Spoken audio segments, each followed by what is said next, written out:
to Petting with Cheri Hardman. Today's guest is Melissa Thomas. Hello, Melissa. How are you today? Hey, how you doing? Melissa is a podcaster and writer. Podcast is called Single Parents Project.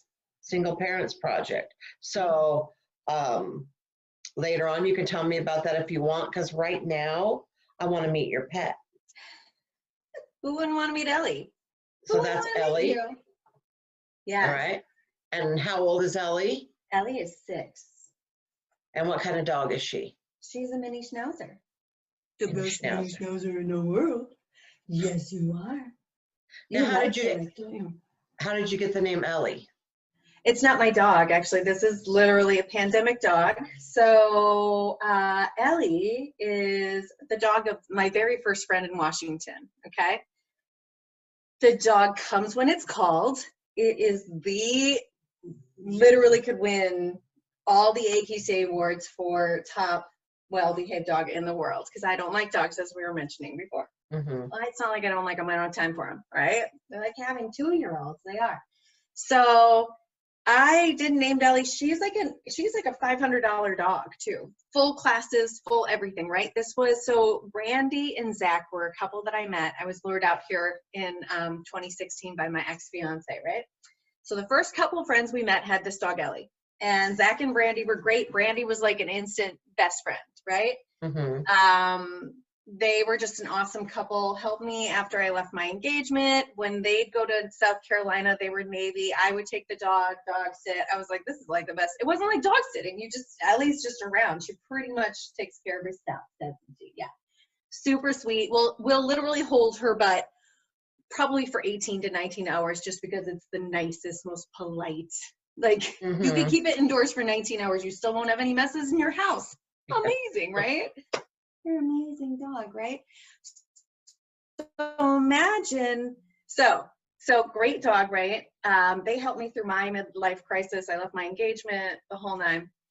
And then they had, they didn't make it, okay? So I don't know how public this is, but it was kind of scandalous. So she didn't end her marriage well, and she ended up meeting a guy, and anyway, so Zach and Brandy got divorced, and Brandy's with the new dude, and the new dude's not treating her right? And I loved Zach. I loved her husband. I liked him very much. So I'm like the stepsister between this whole thing, right? Mm-hmm. So they break up. And then Brandy gets the dog, but then when things were shaky with the other dude, he wanted to keep the dog. And out of pure principle, I was like, no, that would be like a dude cheating on, like the dog goes with the mistress. This should not happen with the best dog in the world. And so I was like, absolutely not. If he's treating you bad, he does not get your dog. Mm-hmm. No. So so I took the dog last September because they were having some issues, and then they resolved them, and it's like having a child, right? And I was like, here you go, you get your child back. And now during the pandemic, it has fallen apart again. And I tell you what, Cheri, it's funny because I had to have a come to Jesus talk with her. She's 30, so she's just going through some stuff. She does not know what she's doing yet. She got married young, had kids young. She's still figuring it out, you know what I mean? But I told her a couple weeks ago, because she was going to give the dog to the guy again. What? And I said, you know what, Brandy, he doesn't get the dog. If a dog is fundamentally holding you together, you guys have bigger things, and I'm your tried and true friend. So no, I put my foot down. I was like, the dog's coming with me. And so it's been like 2 weeks. It's a lovely dog. Here's what I don't like about, it's like having a 2-year-old. These have been stuffed in my bra all day, the poop bags. They have the leashes and the collars and the cage-free food. There's so much. Yeah, dogs do require a lot. They kind of do. They really do. Mm-hmm. So the nice part is the exercising and the whatever. So that is how we got Ellie. Here's what's really funny. I think, I do dabble in stand up and do things like that. I have, I think like most comics, we have different relationships with our primary parents or our primary attachments, right? And So I hadn't talked to my parents in like 4 years, and I did not name this dog. This dog is named my mom, Ellie. Oh, really? Isn't that funny? But in the last couple of years, I started talking to my mom again on a more regular basis, and she thinks it's hilarious that I have a dog named Ellie now. So I don't know how long we keep her. I'm hoping that I think anybody would want their kid back. So I have a feeling she's gonna get her poo together, and She's just temporary right now, hanging out. Yeah. Yeah. There you are. Still so poop. Well, she seems very sweet and definitely well behaved. You're so Much well behaved. better behaved than my dogs, for sure. Is there any tips that you have? It's a perfect dog, other than if anybody comes in, she has to talk about it. So she's always like, somebody comes in the door and she's yapping. That's the one dog thing I'm like, oh. Mine are awful about that. So here's the deal. I've always believed never take advice from somebody you wouldn't want to trade places with. And if you saw how my dogs behaved, you would not ask me for any tips. So that's that. All right. All right. Okay. So if Ellie could write a review of you as a, let's call you an owner, a keeper, whatever you are. If she could write a review about you, what would she say? She would, we'd get 1 star. There's a cat here. She friggin' hates the cat. 1 star specifically on the cat. I find it funny because she's really protective of her food bowl, and I've been imagining if more people were that protective over their food bowl. Like that's the other thing. Do you have protective food bowl dogs? Mm-hmm. It's insane. It fights every night at dinner time. I'm not it used is. to that. So he's getting used. So he definitely give you 1.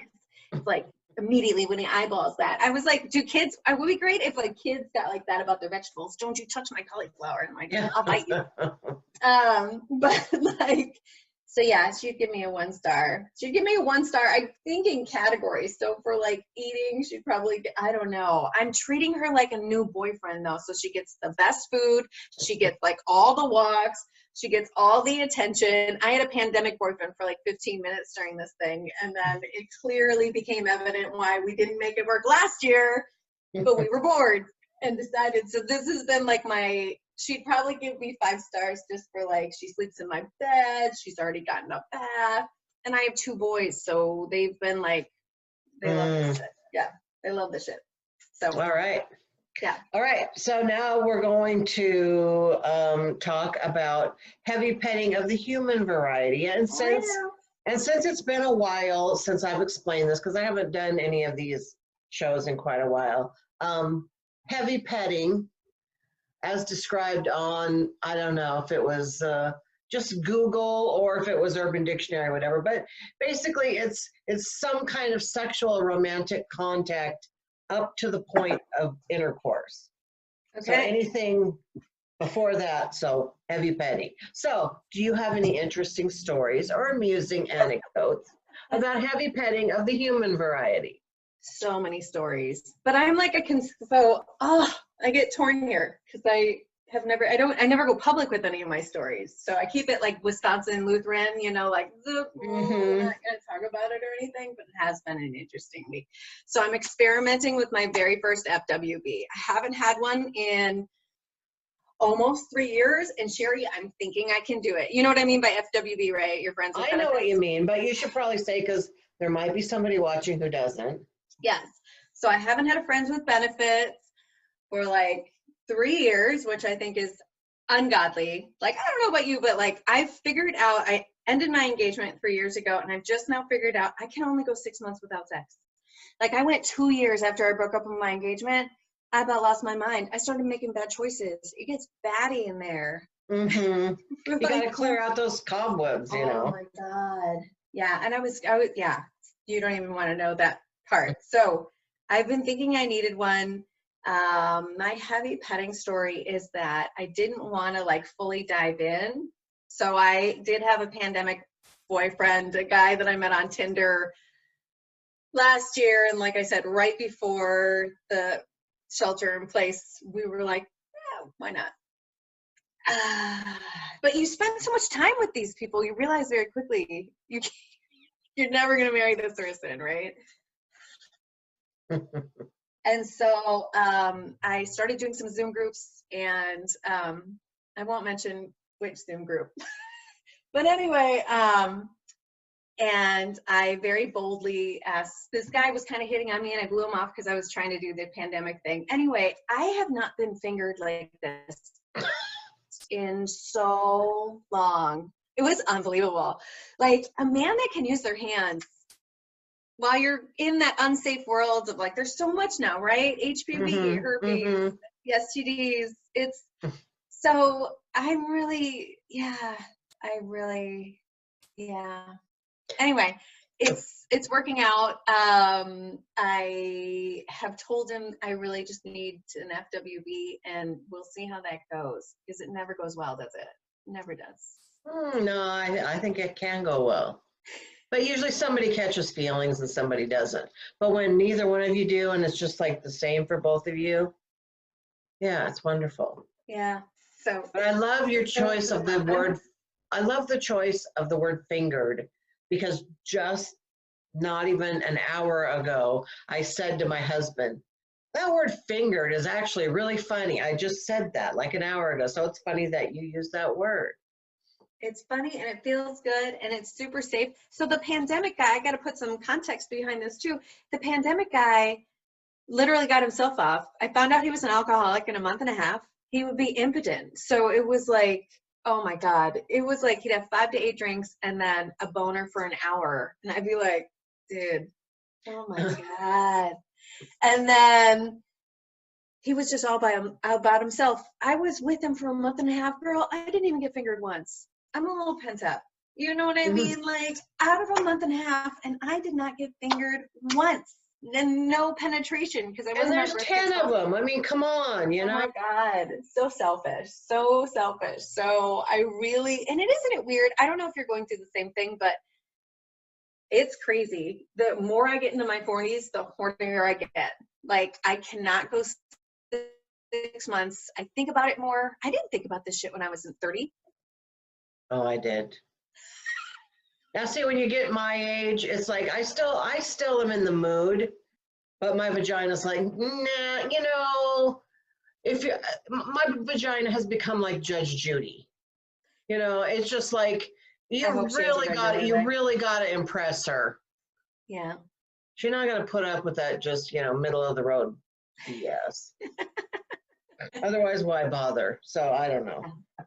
Well, I'm 44. I'll be 45 next month, and I've been single for 3 years. And yeah, I definitely think about it way more than I did when I was 30. That is for sure. Good. You go.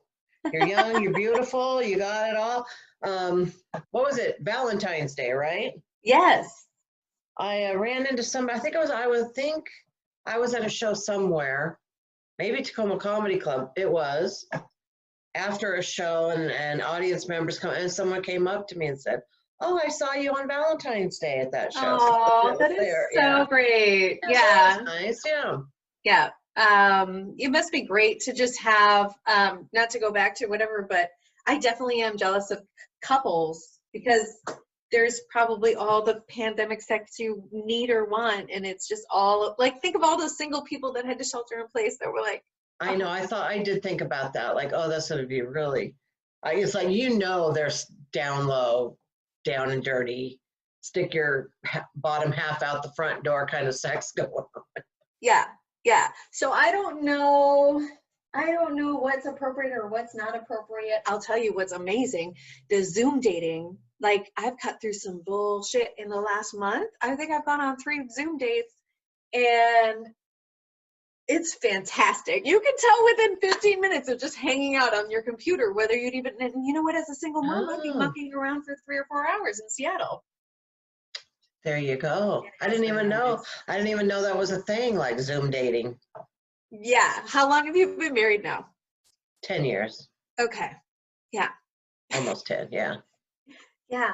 A lot's changed. It's a little nutty, but, and it sounds like you guys are in it for the long haul, but when you're ready, they have lots of options for digital stuff. And this Zoom stuff has been phenomenal, I think. It's really cut through a lot of like bull, but it's funny because the younger dudes won't do it, but the older dudes will.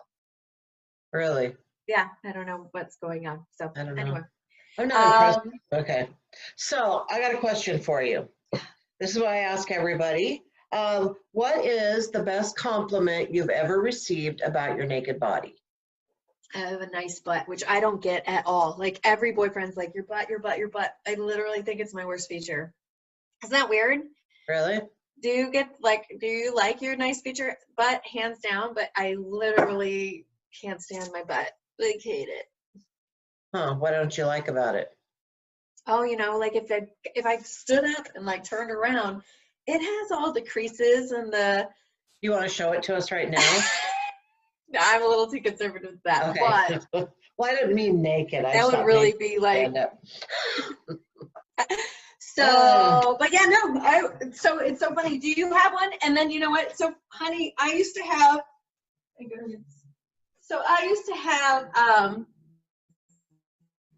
a perfect rack.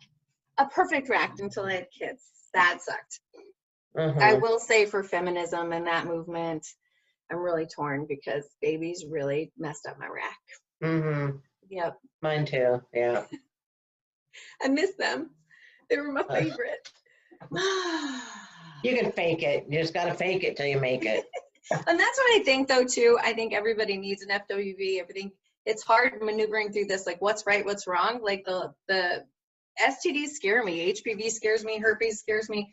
And so you got to get a regular, right? Yeah. Yeah. And I feel like the older we get, the more. Did you ever read that book by Jimmy Carter who says he still has sex with Rose Carter and like to do it until you can't do it anymore? No. I know. I never heard that, but that's sweet. Jimmy Carter still bangs his And I wife. believe that. How old are they? 90s. Wow, 40 more years of this? I don't know about that. We go through so much lube at our house, but that's a whole nother story. Okay, so anything that you would like to promote? What do you have coming up? Anything you're doing online that we could join you in? Or yeah, later on, I'll go ahead and send you the link. I could do it's funny. I think Single Parent Project is what I've been developing and working on. I tell you, Cheri, I could get lost in YouTube videos about relationships. We don't have any family out here, but it is interesting because nobody's been doing relationship advice videos for single parents. It's a lot harder when you're single and have a family and try to date somebody. So I've been developing that, and so hopefully it's just there to share information and build a community of single parents like me that need to go get some. Yeah, go get some. We still look good and we're getting it, right? All right. All right. So I'll be sure to link you in the YouTube comments videos. Or maybe on the screen or however I decide to edit this silly thing. But I am super glad you joined me. Be safe. Thank you. They're really fun. Tell Ellie I said I have goodbye. A cat. If we want to do episode 2, I haven't even gotten the street cat, but all right. All right. Well, thank you very much. I'll talk to you soon. Okay. Cheers. All right. Bye-bye. Bye. What's on her mind? She's a big, big girl in a skinny woman's world. Now she's a big, big girl in a skinny woman's world. Now she's a big, big girl, big, big girl.